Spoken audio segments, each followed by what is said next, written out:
Hello, this is the Aussie Arrowhand. What you are listening to is part of a series where I read from the book What the Buddha Taught by Walpola Rahula and make some personal commentaries.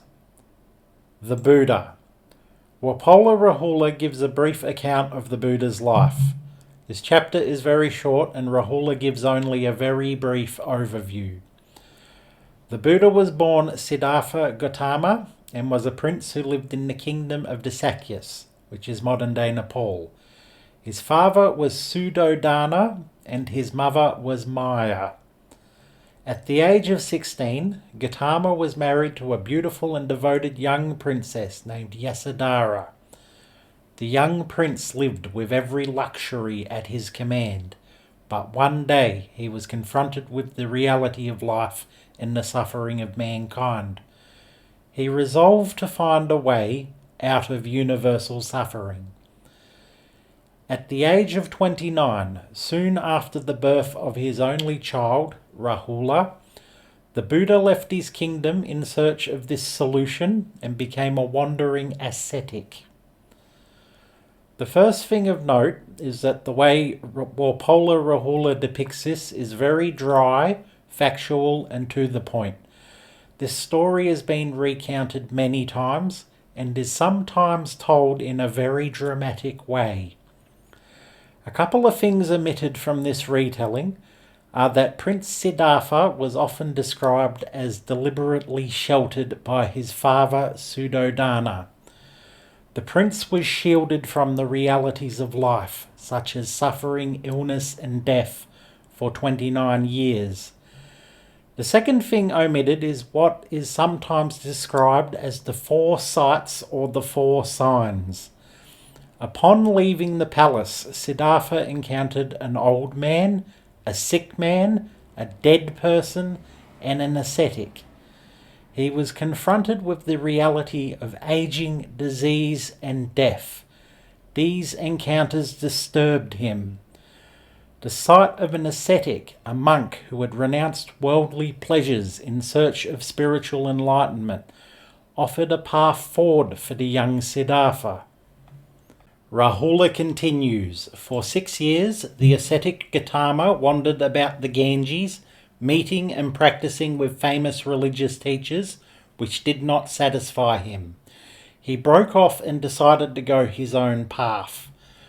One evening, seated beneath the Bodhi tree on the banks of the Narayana River, at the age of 35, Gautama attained enlightenment and became the Buddha, a term which means the enlightened one. All of this is a very brief account. The Buddha's entire life was spent in the plains around the Ganges basin in India during a time when this was a great hub of cultural activity.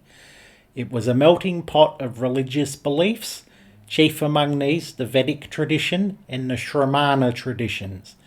The Shramanas were wandering ascetics who believed a wide range of things, but who all rejected the authority of the Vedas. It is in this environment Jainism and Buddhism were born. The ascetic Gautama had 2 teachers during this time. These were the meditation teachers Alara Kalama and Udaka Ramaputta. He was also part of a group of peers known as the 5 ascetics who practiced extreme self-deprivation. He left them once he found the middle way, a path that steers clear of both extreme asceticism and sensual indulgence, and they later became his first students. Rahula continues, after enlightenment, the Buddha delivered his first sermon to the 5 ascetics in Deer Park, located in Isipatana, modern-day Sarnath. From that day onwards, the Buddha taught for over 45 years. He taught without discrimination. He recognized no differences of caste or social groupings. His teachings were open to all men and women. This was a revolutionary stance on social equality in ancient India. He attracted people from all walks of life. Bimbisara, the king of Magadha, was one of his closest friends. One of his main disciples, Upali, was a barber, a low-caste profession at the time. At the age of 80, the Buddha passed away in Kusinara, modern-day Uttar Pradesh in India. There is an account of the Buddha's death known as the Mahaparinibbana Sutra, the Great Passing.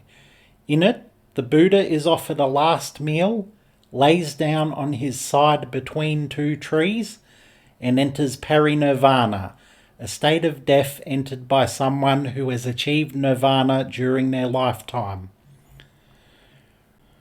Rahula finishes the chapter by discussing the geographic distribution of Buddhism.